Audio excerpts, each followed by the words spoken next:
হরিবোল করতে করতে বালতিটা টেনে নিয়ে নিলেন। জল শুদ্ধ বড় বালতি ভেসে উঠে কলা ভেসতে পারে। পাশাপাশি যারা অপেক্ষা করছিলেন তারা বললেন আমরাও তুলতে পারি হরিবোল বলে। ওরাও ওই বালতি দিয়ে ফেললো, বালতি পড়ে চলে গেল, এক করে ফাট করে ফেসে গিয়ে ছিঁড়ে চলে গেল। উনি বালতি নিয়ে দিব্যি বাড়িতে চলে গেলেন। আমি কথাটা বলছি এই কারণে যে তপশ্চর্যা সে যে কোনো নামই হোক, হরিবোল করতেন তিনি, যে কোনো নামই হোক, এই তপশ্চর্যার যে ক্রমাগতি, যাকে বলি ক্রোনোলজি, তপশ্চর্যার এই ক্রমাগতি কৃষ্ণা সুন্দরীকে নিয়ে এসছেন। কৃষ্ণা সুন্দরী সেই তপশ্চর্যার ক্রমাগতি মনমোহিনী দেবীকে নিয়ে এসছেন। মনমোহিনী দেবীর সেই ক্রমাগতি অনুকূল চন্দ্রকে পৃথিবীতে নিয়ে এসছে। This is a heritage, this is a heritage. এটা একটা ক্রমশ পরম্পরার একটা ক্রমাগতি আজকে যুগ পুরুষোত্তমকে আমাদের কাছে নিয়ে এসছে। ঠিক আমি তুলনা করছি না, আজকে যাদেরকে দেখতে পাই আমি আমার চোখের সামনে, আমার পুত্রবধ বললেই হয়, যাদেরকে দেখতে পাই এই প্রজন্মে, যে সমস্ত কুলবধূদের আমি দেখতে পাই এই মণ্ডল পরিবারে, তাদের যে অন্য বাড়ি থেকে আসার পর, পরের বাড়ি থেকে এসছে, পরের বংশ থেকে এসছে, পরের রুচি অভ্যাস সংস্কার থেকে এসছে, আসার পরেও হয়তো নিখুঁত নয়, হয়তো সম্পূর্ণ সঠিক নয়, হয়তো সম্পূর্ণ বিধিসম্মত নয়, তথাপি তারা যে এই কাল্ট অ্যান্ড কালচারকে বিশ্বাস করেছেন, নির্ভর করেছেন এবং একইভাবে এই ক্রমানুসরণ করে চলেছেন, এটি এই একই যার স্মৃতিকে চয়ন করে স্মরণ করা হচ্ছে তারই এক সাধনার পরম্পরায় এরা পাঁচটি ভাই একসঙ্গে গুরু পুরুষোত্তমে চরণাশ্রিত হয়েছেন। যে যেভাবেই হোক না কেন, যেমনই করুক না কেন, হয়তো ঠাকুর অনুকূল চন্দ্রের দৃষ্টিকোণ বা দার্শনিক বিবেচনায় সবটা সঠিক নয়, হয়তো ঠাকুর অনুকূল চন্দ্রের পঠন নির্ণয় করলে পরে হয়তো সবটা সঠিক সম্মত বিধিসম্মত নয়। Apart from all this thing, they are continue সেই প্রসেস, সেই প্রসিডিওর, সেই অভ্যাস অনুশীলন শুধু তারা নিজেরা নয়, তাদের পুত্রবধূ এবং পৌত্রদের মধ্যেও সঞ্চারিত করার জন্য একইভাবে সক্রিয়, সচেষ্ট এবং চলৎশীল হয়ে আছে। আমার জিজ্ঞাসা, আমার প্রশ্ন, এ শক্তি কোথেকে? একটা পরম্পরার মধ্যে শক্তি হারিয়ে যায়, একটা পরম্পরার মধ্যে এই যোগসূত্র হারিয়ে যায়। দেখবেন এখনই জিজ্ঞেস যদি করি, এর আগেও করেছি, আবার করছি, রবীন্দ্রনাথের ছেলের নাম যেমন দিদি নম্বর 1, দাদাগিরি বা কোন বাড়িটা কারো প্রতি দেখেন, ইনস্ট্যান্ট আনসার করতে হয়। এখনই বলুন 1 সেকেন্ডের মধ্যে রবীন্দ্রনাথের বড় ছেলের নাম কি? এখানে যারা বসে আছেন বিশ্বকবি বলতে পারি, ভুলে যাব, কেউ বলতে পারবো না। এখনই যদি বলি যিনি দেশের জন্য আত্মোৎসর্গ করেছেন, তার সম্পত্তি দান করে দিয়েছেন, তার নাম দেশবন্ধু, তার ছেলের নাম কি? কেউ বলতে পারবে না। এখনই যদি বলি যার হাত ধরে আমরা অ ক খ শিখেছি, বিদ্যাসাগর, তার বড় ছেলের নাম কি? দেখুন, অল্প সময়ের মধ্যে, খুব অল্প সময়ের মধ্যে একটা বংশ হারিয়ে গেছে, একটা পরম্পরা হারিয়ে গেছে। বলবো যেটা ঠিক বলছি, একটা অল্প সময়ের মধ্যে একটা বংশ পরম্পরা হারিয়ে ফেলেছে। সেখানে এই যে ভদ্রলোক, ছবির ওপরে একটু স্পট পড়ে গেছে, এই যে ভদ্রলোক, তিনি কিন্তু অখ্যাত, অজ্ঞাত, অপরিচিত একটি প্রান্তিক পটভূমি গ্রামে বাস করে, তিনি কিন্তু হারান। আপনারা মিলেই নিন, দাড়ি পাল্লা ওজন করে মিলেই নিন, তিনি কিন্তু হারিয়ে যান। হয়তো বিধিসম্মত নয়, হয়তো সর্বদিক থেকে সঠিক নয়, কিন্তু তার প্রজন্মটা কিন্তু এখন হারিয়ে যায়। কে বাঁচিয়ে রাখে? ইনি ঠাকুরের দীক্ষিত ছিলেন কিনা আমি জানি না, তাহলে বাঁচিয়ে রাখলেন কে? তাহলে এই পরম্পরাকে টিকিয়ে রাখলেন কে? এই সঞ্চালনাকে কে ঠিক করে দিয়েছিল? এক কথায় বলতে হয় শ্রী শ্রী ঠাকুর অনুকূল চন্দ্র। তিনি শুধু আমাদের বাঁচান না, আমাদের বংশের ধারাবাহিক পরম্পরাকে বাঁচিয়ে রেখেছেন। এটি কি অন্যায়? এটি কি ভুল কাজ করছেন দীক্ষা দিয়ে? এটি কি অন্যায় কাজ করছেন? মানুষের মধ্যে দীক্ষার কথা বলে মানুষকে দীক্ষিত করে তুলে সৎসঙ্গের মধ্যে সক্রিয় করে এটি কি পাপ কাজ করছেন? যারা শ্রীমদ্ ভগবত গীতা পড়ছেন তারা জানেন ওখানে চতুর্বিংশতি তত্ত্ব আছে। আজকে বিজ্ঞান তাকে সাপোর্ট করছে 24 ক্রোমোজোম। আজকে বিজ্ঞান তাকে সাপোর্ট করে বলছেন 24 ক্রোমোজোম। এই ধারাবাহিকতা নিয়ে আমাদের পরম্পরা বংশাবলী এগিয়ে চলেছে। কিন্তু আমরা তথাকথিত আমরা সেই শোনার কথায় অনুভূতি নেই, দর্শন নেই, বোধ নেই, শোনার কথায় আমরা অনায়াসে শ্রী শ্রী ঠাকুর অনুকূল চন্দ্রকে উপেক্ষা করে যাচ্ছি। অনায়াসে শোনার কথায় আমাদের নিজস্ব কোনো বোধ অনুভূতি না থেকেও উপেক্ষা করছে। ঠাকুর কথা ঠাকুর আর বাদ দিন তো ঠাকুর অনুকূল চন্দ্রের কথা, কারণ ধর্মকর্মের কথা বাদ দিন কিছু আসে যায় না, বাদ দিন কিছু আসে যায় না। কিন্তু দেখবেন যাদের নাম আমি কিছুক্ষণ আগে বললাম, এইরকমই একদিন আমাদের বংশের প্রদীপগুলো আস্তে আস্তে পূর্বপুরুষকে ভুলে যাবে, কুল গোত্র সব ভুলে যাবে। আপনি জানেন একটা বিয়ের সম্বন্ধ আমি কিছুদিন আগে শুনলাম, একটা বিয়ের সম্বন্ধ হচ্ছে কাজিন রিলেশনের মধ্যে। কেন? কোনো কন্ট্যাক্ট এবং কমিউনিকেশন নেই পরিবারের মধ্যে, কোনো কন্ট্যাক্ট এবং কমিউনিকেশন নেই। এরকম এদের 5 ভাইয়ের মধ্যে কোনো কন্ট্যাক্ট এবং কমিউনিকেশন নেই। যে ভাইটার যে বিয়েটা স্থির হয়েছে যে একটা ক্ষুদ্র ভাই বোনের মধ্যে, তারা জানেই না যে এরা আমাদের আত্মীয় হয়, আমাদের নিজস্ব জ্ঞাতি, একই রক্ত। আমি সেদিকে শুনলাম, শুনে বিস্মিত হয়ে গেলাম। আমি বললাম খোঁজ দিন, ভালো করে দণ্ড করে খোঁজ দিন। আজকে এই যে পারিবারিক সৎসঙ্গ পূর্বপুরুষের ভিটেতে সমস্ত ভাই একসঙ্গে বসে তাদের বংশধরদের নিয়ে, উত্তর পুরুষদের নিয়ে একসঙ্গে বসে যে আমরা সৎসঙ্গ করছি, আমাদের গেট টুগেদারের মতন পরস্পরের সঙ্গে প্রতিবেশী পারিপার্শ্বিক সকলের সঙ্গে সকলের একটা আশ্চর্য সম্মেলন করছে। ঠাকুর অনুকূল চন্দ্র তার সৎসঙ্গকে আন্দোলন বলেছিলেন। ঠাকুর অনুকূল চন্দ্র তার সৎসঙ্গকে আন্দোলন বলে চিহ্নিত করেছিলেন। গত 14 তারিখে আমি কাকিনাড়া ভাটপাড়ায় গিয়েছিলাম। এই বাকিও ছিল আমার সাথে। কাকিনাড়া ভাটপাড়ায় গিয়েছিলাম। হঠাৎ আমাকে একজন প্রণাম করছে। আমি তার মুখের দিকে অনেকক্ষণ তাকিয়ে থাকার পর বললাম, একটি বা প্রণাম করছেন, আমি তাকে বললাম তোমার মুখের সাথে না কৃষ্ণপ্রসন্ন ভট্টাচার্যের মুখের খুব মিল আছে। উনি বললেন আমি তো ওটা নাতি। হ্যাঁ, তুই পণ্ডিতের মেয়ে? বলে হ্যাঁ আমি তো পণ্ডিতের মেয়ে। আর তোমার দিদি কোথায়? বললে যে আমার দিদি আসেনি, আপনাকে তো আমি আশ্রমে দেখেছি, ওই জন্যই আসলাম। এবার ব্যাঙ্গালোরে তার মেয়ে থেকে সে ফোন করে ব্যাঙ্গালোরে তার মেয়েকে, আমাকে আর ওকে পিঠাকে আর আমাকে একসাথে দেখি, বলতে এইটা যার ভিডিও শুনি তার সাথে পাশাপাশি বসে আছে। যখন আমি নেমে আসছি সৎসঙ্গ শেষে, তখন থেকে একজন ঋত্বিক দেবতা তিনি আমাকে প্রণাম করছে। বললাম যে আরে কেমন আছো? ওকে আমি চিনি, কৃষ্ণপ্রসন্ন ভট্টাচার্যের নাচ জামাই অন্তু। তাহলে খালি আপনার সঙ্গে দেখা করার জন্য আমি ছুটতে এসেছি। এক বিস্মিত হয়ে গেলাম। আমরা কোথায় দেওঘর, কোথায় ভাটপাড়া, কোথায় বাগুয়াটি, আর কোন ছোটবেলায় সুবর্ণের মতন ছোটবেলায় ওখান থেকে বড় হয়েছি, এনার কাছে কাছে থেকেছি, বড় হয়েছি, মানুষ হয়েছি। সেই সময় ঋত্বিকাচার্য পরিবারের সাথে আমাদের যে সম্পর্ক, এতদিন পরেও তাদের উত্তর পুরুষের মানুষজন ভুলে যায় না, ছিঁড়ে যায় না। কেন ছিঁড়ে যায় না? কি কারণে ছিঁড়ে যায় না? কি জন্য ছিঁড়ে যায় না? এবার তার লীলা কীর্তন শুনুন, তার লীলা মাধুর্য শুনুন। লীলা মাধুর্য না হলে পরে আমরা একে অনুভব করতে পারবো না। ঠাকুর অনুকূল চন্দ্রের দিব্য জীবন, ঠাকুর অনুকূল চন্দ্রের দিব্য জীবনের যে কার্যক্রম, যে লীলা মাধুর্য, লীলা মানে গ্রহণ এবং আলিঙ্গন, এর পেছনে বড় বাধা কি বলুন তো? কয়েকটি বাধা আছে।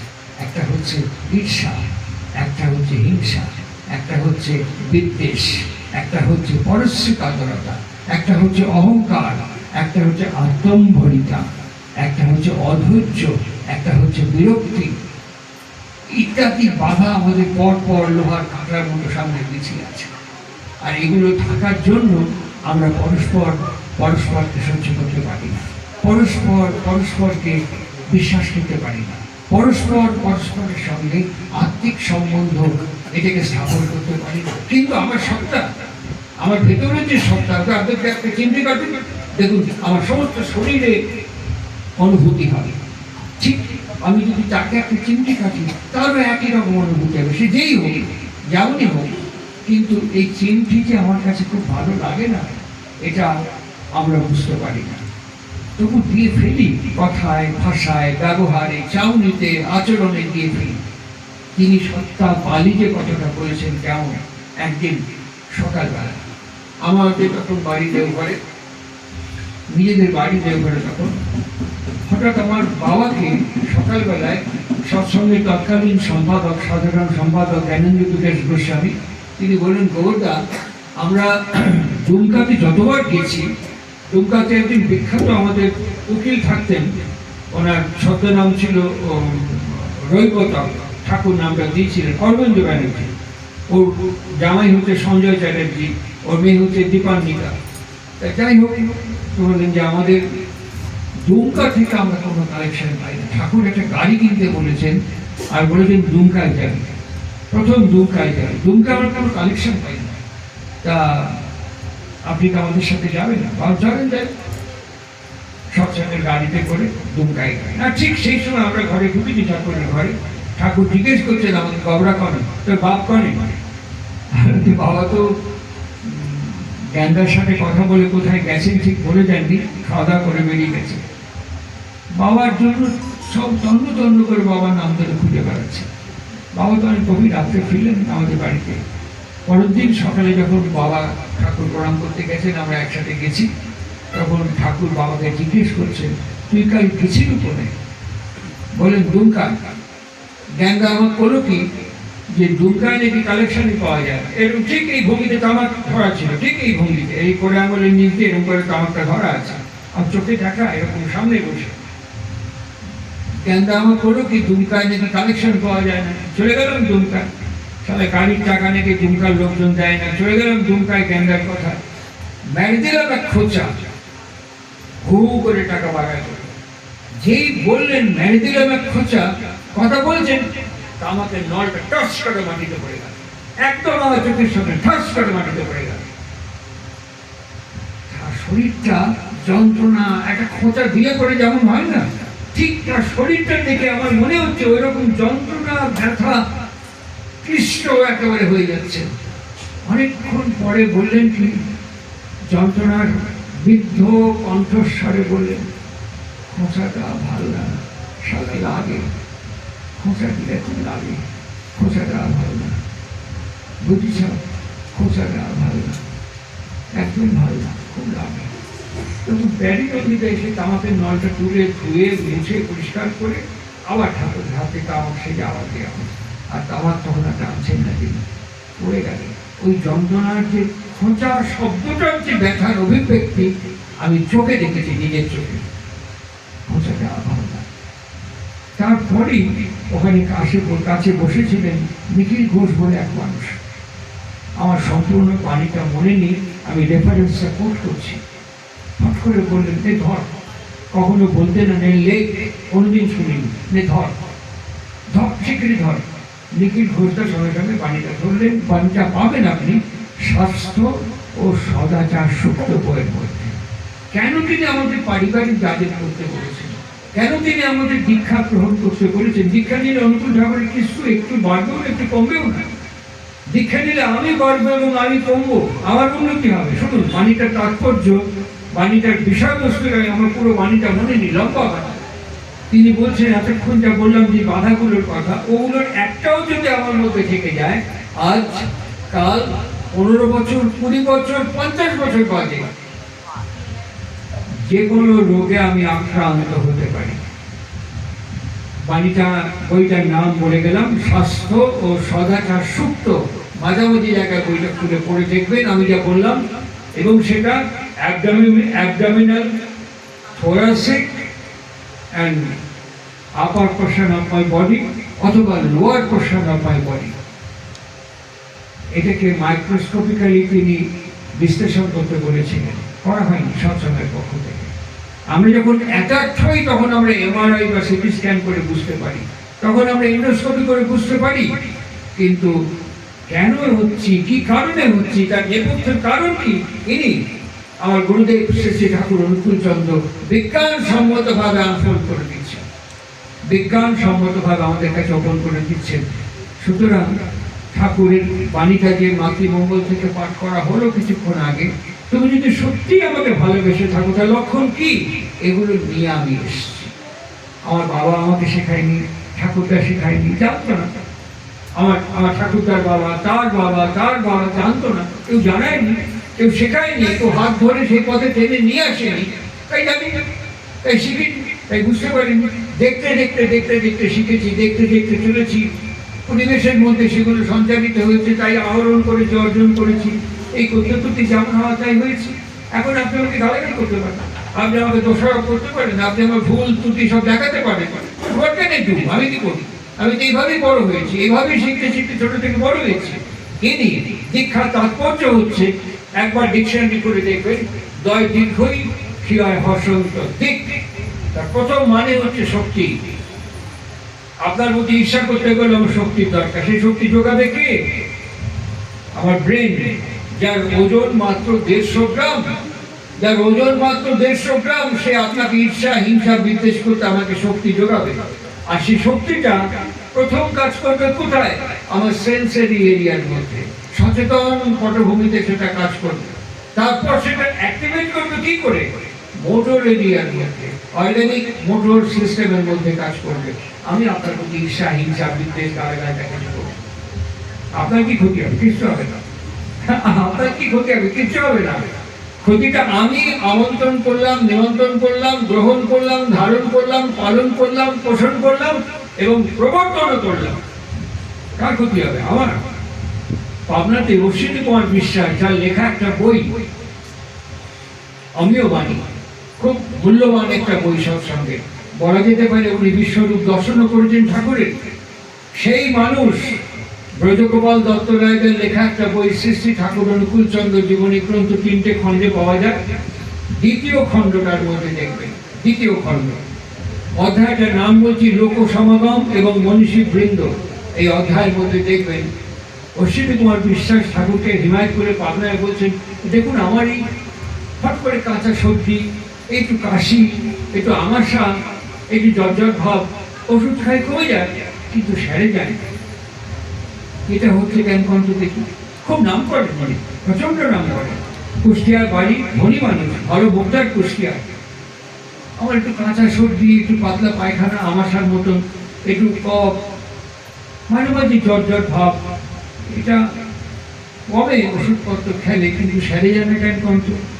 ঠাকুর চোখের উপরে বসেছিলেন, কি বললেন জানেন?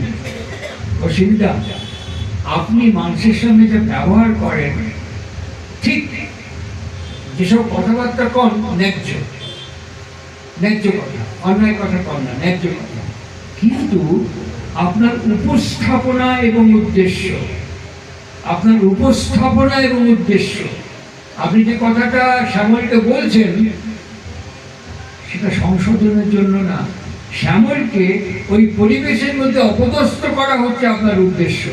আর বলছেন শ্যামলকে কথাটা ন্যায্য কথা, কিন্তু উদ্দেশ্য হচ্ছে শ্যামলকে অপদস্থ করা, আশিসকে অপদস্থ করা, আর উদ্দেশ্য হচ্ছে তাই, আর সেই কারণেই ন্যায্য কথাটা বলছে। এই যে ডুয়েল, এই যে ডুপ্লিকেট, এই যে বাইল্যাটারাল, সেটা কি করছে জানেন? আপনার মস্তিষ্কের মধ্যে বাইপোলার সাইকিয়াট্রিক প্রবলেম তৈরি করছে। এখন যে কোনো সাইকিয়াট্রিককে জিজ্ঞেস করুন, এখন শয়ে শয়ে পেশেন্ট পাবেন বাইপোলার সাইকিয়াট্রিক, শয়ে শয়ে পেশেন্ট। আমাদের গৌতমের মেয়েটাও বাইপোলার সাইকিয়াট্রিক পেশেন্ট। এখন ঘরে ঘরে খুঁজে পাবেন বাইপোলার সাইকিয়াট্রিক পেশেন্ট। আমরা জানি না, জানি না কেন জানানো হয় কোথা থেকে? বাচ্চারা থেকে, ইউনিভার্সিটি, আমাদের গুরুজন যারা, তারা আমাদের শেখায়নি।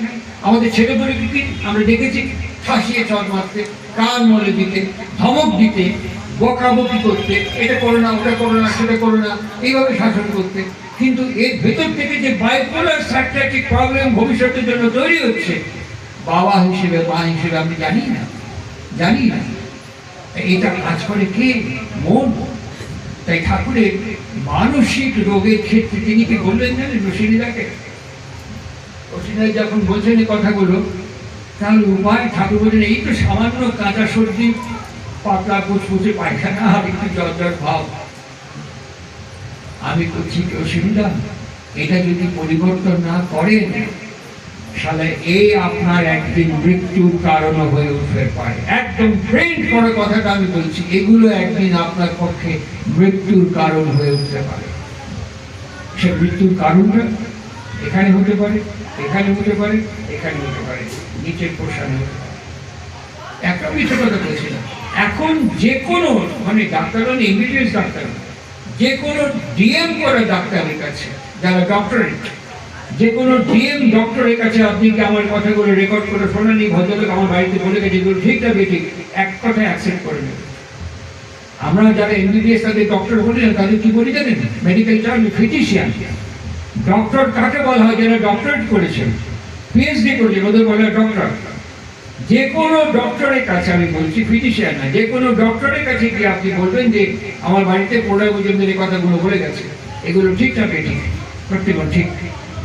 সব কিছুর উৎপত্তি স্থল হচ্ছে মন। আর ঠাকুরের এর মন নিয়ে ক্রিয়া কেমন, এর নিরাময় কেমন, এর এর উপকরণ আদি কেমন, আমরাই তিনি তো লীলা করতে আসেন আমাদের সাথেই। কালীয়কে যমুনাতে জিজ্ঞাসা করেছিলেন লীলা পুরুষোত্তম শ্রীকৃষ্ণ, তুমি জলের মধ্যে বিষ কেন দিয়ে যাচ্ছ কালীয়? তুমি জলের মধ্যে বিষ মেশাচ্ছ কেন? এত মানুষের ক্ষতি করছো কেন? কি উত্তর দিয়েছিলে জানেন? তুমি তো আমাকে তাই দিয়ে পাঠিয়েছো পৃথিবীতে, তুমি তো আমার ভেতরে অমৃত ভরে দাও না, তুমি তো আমাকে তাই দিয়ে পাঠিয়েছো, যা দিয়ে পাঠিয়েছো তাই ছড়িয়ে যাচ্ছে। আমরা তো একই কথা বলতে পারি, আমার পূর্বপুরুষ থেকে আমাকে তো এই দিয়ে পাঠানো হয়েছে পৃথিবীতে, আমি তাই করে যাচ্ছি, আমার দোষ করে ঠিক নেই। সেই কারণে তার আগমন এবং আবির্ভাব কখন? যখন জ্ঞানী হয়। জ্ঞানী যখন হয় তখন তার আগমন এবং আবির্ভাব। জ্ঞানীটা কোথায়? এবার টেলিভিশন করলেই দেখবেন, কাগজ পড়লেই দেখবেন কি জ্ঞানী অধ্যায় আমরা অতিক্রম করছি, বিশ্বের দিকে তাকিয়ে দেখলেই দেখবেন কি জ্ঞানীর অধ্যায় আমরা অতিক্রম করছি। কোটি কোটি ডলার ব্যয় হয়ে যাচ্ছে, কিভাবে জ্ঞানী আমরা ভোগ করছি, যার ফল কোথায়? মধ্যপ্রাচ্যে ঘটছে, আমরা এখন এখানে তার ফল ভোগ করছি। আমরা কি করছি? একটা ভাষা, একটা জাতি, একটা দেশ, একটা রাষ্ট্র আলাদা হলো। ঠাকুরের লীলা মাধুর্য দেখুন, মনের এই ঘটনাকে তিনি কিরকম করে নিয়ন্ত্রণ করতে শেখাচ্ছেন আমাদের কাছে, যা আমি চোখে দেখেছি। আমি গত এপ্রিল মাসে দেওঘর গিয়েছিলাম। সেখানে হঠাৎ ঠাকুরের পার্লারের কাছে দাঁড়িয়ে এখন একটা পাথরের মূর্তি বসানো, গিয়ে দেখলাম 50 বছর বাদে গেলাম, হা করে তাকিয়ে মূর্তির দিকে দেখছি আর আমার স্মৃতি রোমন্থন করছি। হঠাৎ আমাকে একজন পায়ে প্রণাম করল। আমি বললাম আমি তো আপনাকে চিনতে পারলাম না। তখন বললো আমার বাবার নাম বলে আপনি চিনবেন? ঠিক, কার্তিক পাল। বাবা, এই ঘরের মধ্যে বসে আপনার বাবার সাথে এবার আমাকে তুমি বলুন, আমি ছোট থেকে আপনাকে দেখছি, আমাকে আপনি তুমি বলুন, চুল টুল পেকে গেছে, আমাকে আপনি আমি অনেক ছোট আপনার ছিলাম। আমার নাম বিপ্লবেন্দু পাল, কার্তিক পালের ছিল। আমি তোমার বাবার সাথে বলে দাঁড়িয়ে বলছিলাম, তোমার বাবার সাথে ঘরের মধ্যে কত ঘটনা ঘটেছে তুমি জানো? সেই ঘটনা একটা খণ্ড মুহূর্ত বলছি। কার্তিক পাল ঠাকুরের অসম্ভব ভালো কীর্তন করতেন, অসম্ভব ভালো খোল এবং তবলা বাজাতেন। বর্দার ঘরে খোল থাকতো, কার্তিক পাল খোল নিয়ে কীর্তন করতেন। ঠাকুরের ওখানে মাঝে মাঝে কীর্তন হতো। একদিন রমণের মা ঠাকুরের ঘরে ঢুকেছেন, ঢোকার সঙ্গে সঙ্গে রমণের মাকে ঠাকুর বলতেন একটু রসকদম্ব খাবো নাকি? খুব ভালো করে কথাটা শুনবেন এবং এর বিজ্ঞানটা অনুভব করবার চেষ্টা করবেন। একটু রসকদম্ব খাবো নাকি? না, খাও না, খাও, পেট ভরিতে সেটা কয় কি? ঠাকুর রামকৃষ্ণ জিলিপি করলার বলেছিল, আর তুই রসকদম্ব খাবি না? তোর মতো ভাগ্য করে কদিন জন্মেছে বলতো? আমরা সারা হাগার পর মাটি দিয়ে হাত মাটি করি, জল দিয়ে ছুঁচি। তুই সারা হাগার পর সন্দেশ দিয়ে হাত মাটি করিস আর রাতে দিয়ে ছুঁচিস। তোর মতো ভাগ্য করে কয়জন জন্মেছে কত?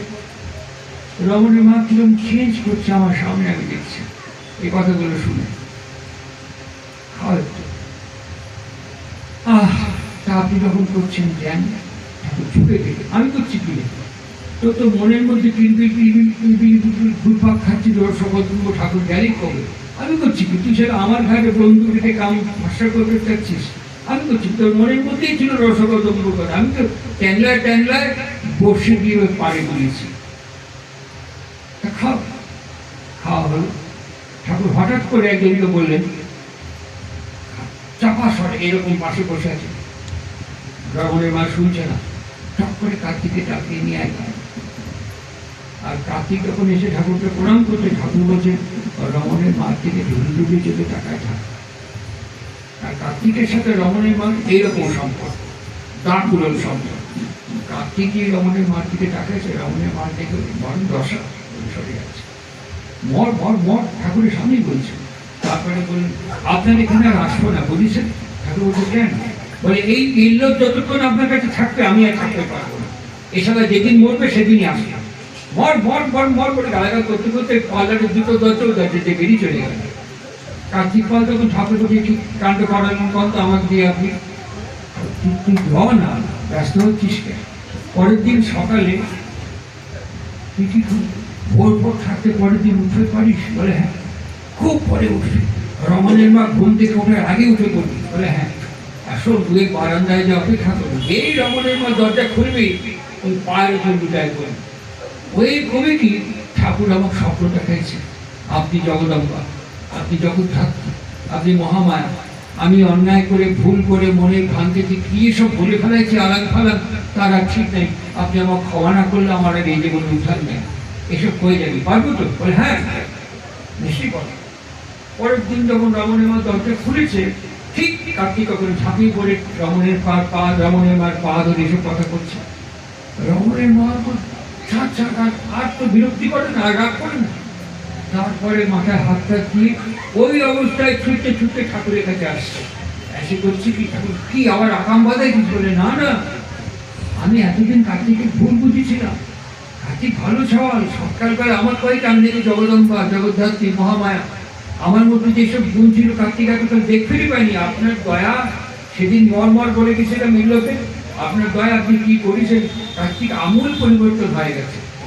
ঠাকুর মুচকে হাসতে হাসতে বলছে কার্তিকের পরিবর্তন হয় নাই, তোর পরিবর্তন হয়েছে। কার্তিকের পরিবর্তন হয়নি, তোর পরিবর্তন হয়েছে।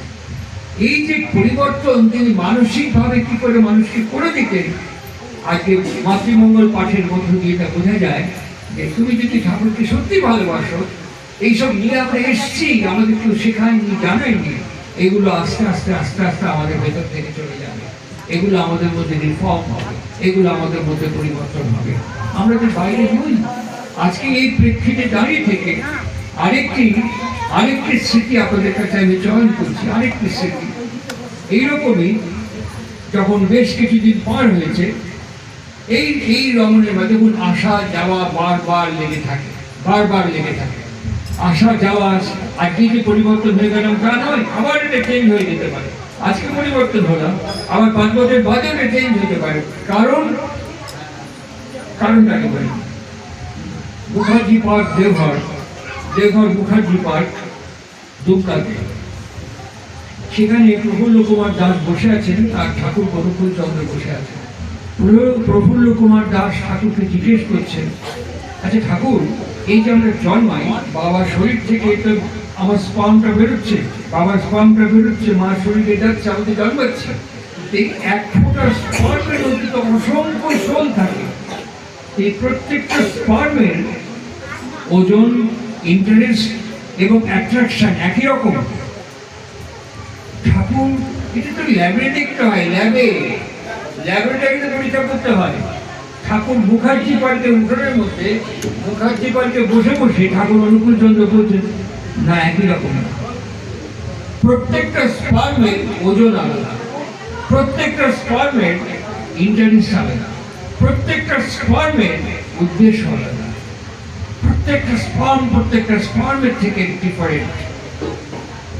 যখন মাতৃ জঠরে, যখন ওভা ডিম্বাণু যখন ওই শুক্রাণুকে অ্যাবজর্ব করছে, তখন কনভার্সন হয়। ঠাকুরের বাণীতে দেখুন, দি মেসেজ বইয়ের মধ্যে the booming commotion of existence rolls like a flood, ওই বন্যার মতন গিয়ে বুম করে সেখানে।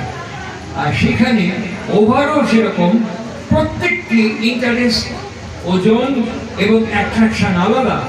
এইখান থেকে পরস্পরকে আমাকে আপনাকে সবাইকে তৈরি করছে। এই জন্য আমরা একই বাবার 5টা ছেলে 5 রকম, একরকম নয় আমরা কেউ। কেন?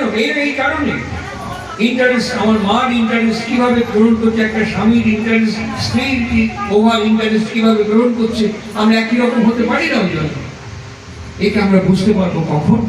এনার স্মরণাপন্ন হলে পরে, এনার ভেতর দিয়ে তিনি যে ওপেন করছেন।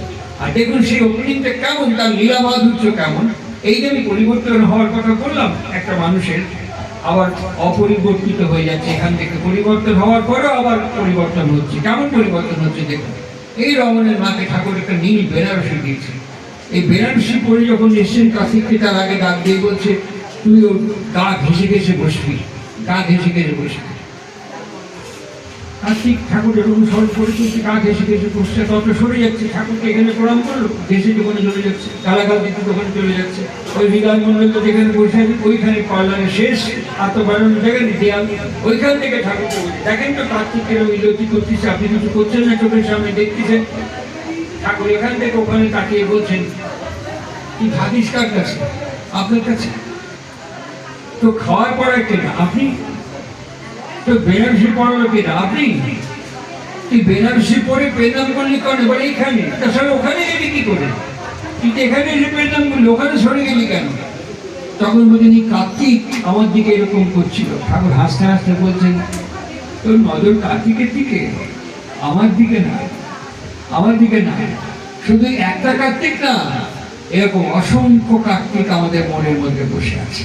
আর সেই কারণেই আমরা স্টেবল থাকতে পারি। এই উপনিষদ আমাদেরকে বলেছেন,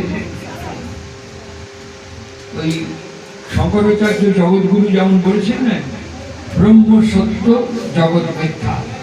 ঠিক একই প্রশ্ন ঠাকুরের কাছে এসছে, ঠাকুর এই কথা কি ঠিক? ঠাকুর বললেন, তা কেন? দুটোই সত্য। আমি বলি, একটা অপরিবর্তনীয় সত্য আর একটা পরিবর্তনীয় সত্য। একটা অপরিবর্তনীয় সত্য আর একটা পরিবর্তনীয় সত্য। তাহলে অপরিবর্তনীয় সত্যটা কি? ঠাকুর আমাদের দীক্ষার সময় বলে দিকে নদ্য হইতে শ্রী শ্রী ঠাকুর অনুকূল চন্দ্রকে প্রতিষ্ঠা করাই আমার জীবনের যজ্ঞ হোক। এটা অপরিবর্তনীয় সত্য। আর অপরিবর্তনীয় সত্য হচ্ছেন তিনি, যে কোনো সিচুয়েশন, যে কোনো সার্কামস্টেন্সেস, যে কোনো অ্যাটমসফিয়ারে তিনি এক এবং অদ্বিতীয় থাকেন। তিনি কারো নয়, না বইয়ের, না ছেলে, না নাতিপতি, না কারো। যেমন শ্রীকৃষ্ণ বলে গিয়েছেন লীলা পুরুষোত্তম, আমার ভক্তবৃন্দ যেখানে আমার গুণগান করে সেখানে আমি থাকি। আমার জীবনে একবার আমি দেখেছি, একবারই হয়েছিল, একবারই দেখেছি। ঠাকুরের সামনে সৎসঙ্গ, তিনি খাটের ওপরে বসে আছেন আর বাইরে সৎসঙ্গ হচ্ছে। আমি কথা বলতে বলতে সবাই বলছেন শ্রী শ্রী ঠাকুর। আর ঠাকুরকে দেখেছি কেন্দ্র যেমন গুটিয়ে যায় না, ওরকম কুকড়ে যাচ্ছেন ভেসরে অবশ্য। শেষ করে মাঝখানে থামিয়ে দিবি, দিয়ে বলি ওই ওয়েস্টার্ন গিয়ে করতে, আমার এখানে এসব করা ভালো লাগে না। তিনি কখনো নিজের প্রশংসা, নিজের কথা তিনি সামনে কখনো শুনতে চাননি, বাইরে গিয়ে বলি। আবার ওই ওয়েস্টার্নে কীর্তন হচ্ছে, ঠাকুর লোক পাঠিয়ে থামিয়ে দিলেন। থামিয়ে দিয়ে বললেন, সুর নাই, তাল নাই, মান নাই, একই গান কি গায়ে যেতে, থামাইতে গাতে গাতে। আলোচনা প্রসঙ্গে 17 খণ্ড পড়ে দেখবেন, তখন তিনি বলছেন সৎসঙ্গ, পচারপাড়া যদি সৎসঙ্গ হয় 1 থেকে 1.5 ঘন্টার মধ্যে সেরে ফেলা হবে। আর যদি সত্তার সন্দীপে হৃদয় উদ্দীপনই সৎসঙ্গ হয় তাহলে চলতে থাক। কিন্তু পচারপাড়া সৎসঙ্গ যদি হয় তাহলে 1 থেকে 1.5 ঘন্টার মধ্যে সেরে ফেলাই ভালো। আর সত্তার সন্দীপে হৃদয় উদ্দীপক যদি সৎসঙ্গ হয় তাহলে পরে চলুক, মানুষ যতক্ষণ ভালো লাগে মানুষ তার কথা কো। এখন আমাদের সে অবস্থা হয়েছে বলে 1-1.5 ঘন্টার সৎসঙ্গ শেষ হয়ে যায়। আমি জীবনে কখনো দেখিনি দেওঘরে 3 ঘন্টা 4 ঘন্টা সৎসঙ্গ হয়েছে। দেওঘরে আমি দেখেছি 3 ঘন্টা 4 ঘন্টা সৎসঙ্গ হয়েছে। ননীগোপাল চক্রবর্তীর কীর্তন, আচার্য সতীশচন্দ্রের কীর্তন, পঞ্চানন সরকারের কীর্তন, সতীশ গোস্বামীর শেষ দিকের কীর্তন দেখেছি, পঞ্চানন সরকারের কীর্তন। মানুষকে ছাড়তে দিত না। আর মানুষ সেখানে দিত কেন জানি না, তার স্বার্থ নিয়ে, প্রত্যাশা নিয়ে। মানুষের ভিতরে ধারণা হয়ে গিয়েছিল সৎসঙ্গে গেলে পরে কর্মফল নাশ হয়, সৎসঙ্গে গেলে পরে কর্মযোগ নাশ হয়, সমস্ত দুষ্কর্ম সেখান থেকে অপসারিত হয়। এবং তারা যখন কীর্তন করতেন এরকম এখানে বসে হারমোনিয়াম সামনে না, একজন হারমোনিয়াম বাজাতেন, উনি সবাই গোল করে বসত, মাঝখানে দাঁড়িয়ে পঞ্চানন সরকার সতীশ গোসাই, এদের আমি কীর্তন করতে দেখেছি মাঝখানে। আর হয়তো সামনে কেউ বসে আছে, আমি গিয়ে কানে কানে বললাম আপনি একটু সরবেন, আমি আপনার জায়গাটা বসবো। পঞ্চম সরকার ঘুরে ঘুরে কীর্তন করতেন, জামাটা গায়ে লাগতে পারে কারো, ধুতির কারো গায়ে লাগতে পারে, লাফাতেন। ওটা আমার গায়ে একটু লাগুক, আমার একটু জায়গা দেন, আমি তো ওখানে যাবো। কেন? আমার বাড়িতে এরকম অসুস্থ, আমি নানান রকম দুর্বিপাকে ভুগছি, আমার গায়ে যদি ওনার একটু যদি জামা ধুতি স্পর্শ হয় তাহলে সেটা নিরাময় হবে, আমাকে একটু জায়গা দিতে। তখন লোক সরে যেত, ওখানে গিয়ে জায়গা দিত। এবং আমি চোখে দেখেছি, প্রত্যক্ষ করেছি, তাদের সে কর্মফল যেমন নাশ হয়েছে। এই সৎসঙ্গ ফাঁসলামো করার জায়গা বলে আমি জীবনে কখনো মনে করিনি। সৎসঙ্গ ইয়াকি মারা, আড্ডা মারার জায়গা, মশলা মারার জায়গা বলে আমি কখনো মনে করিনি। আমি স্টিল ফার্মলি বিশ্বাস করি সৎসঙ্গে শ্রী শ্রী ঠাকুর উপস্থিত থাকেন। যদি আমি চোখে না দেখতাম তাহলে বিশ্বাস করতাম না, যদি আমি প্রত্যক্ষদর্শী না হতাম তাহলে বিশ্বাস করতাম না।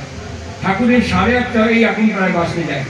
এইরকম একটি সময় ভালো মানুষ সারাদিন ভালো, হঠাৎ বলে আমার না আঘাত দিয়েছে, এইখানে টয়লেট বারবার যাচ্ছেন আর বারবার আসছে।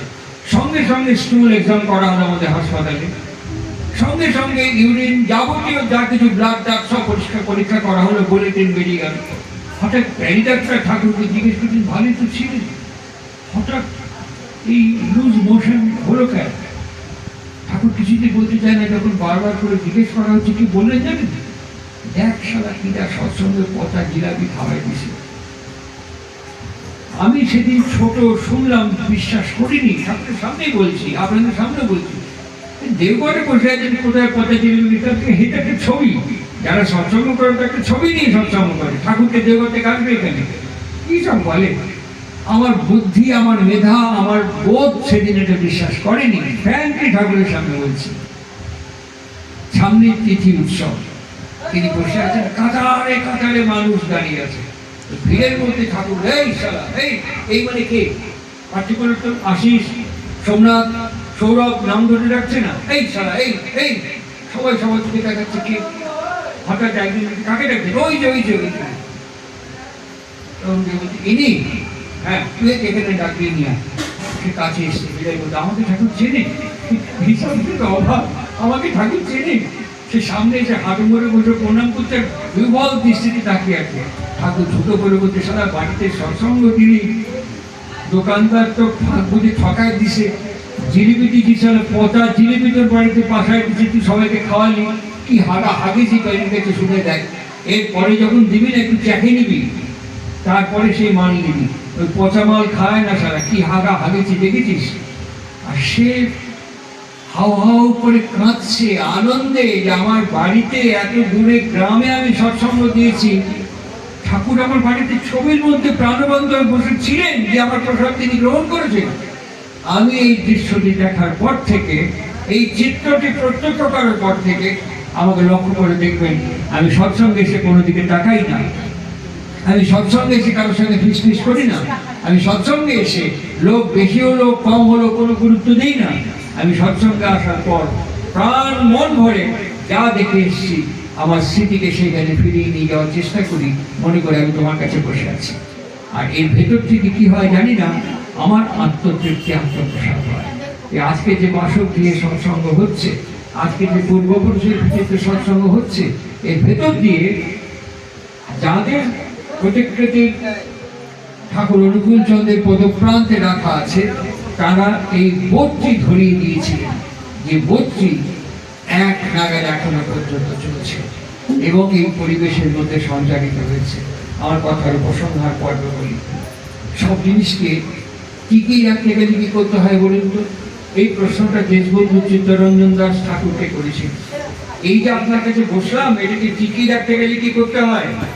ঠিক শ্রীরামকৃষ্ণ যে আগেই পূর্ববর্তীকে জলাশাটিতে পাঠ করা হলো, যেটা পাঠ করা হলো তারই সংগঠন, তারই সংগঠন এবং সংগঠন, এই যে পাঠটা করা হলো পূর্ববর্তী পরবর্তীর মধ্যে কিভাবে, ঠিক মধুরামোহন বিশ্বাস শ্রী শ্রী রামকৃষ্ণকে প্রশ্ন করেছেন।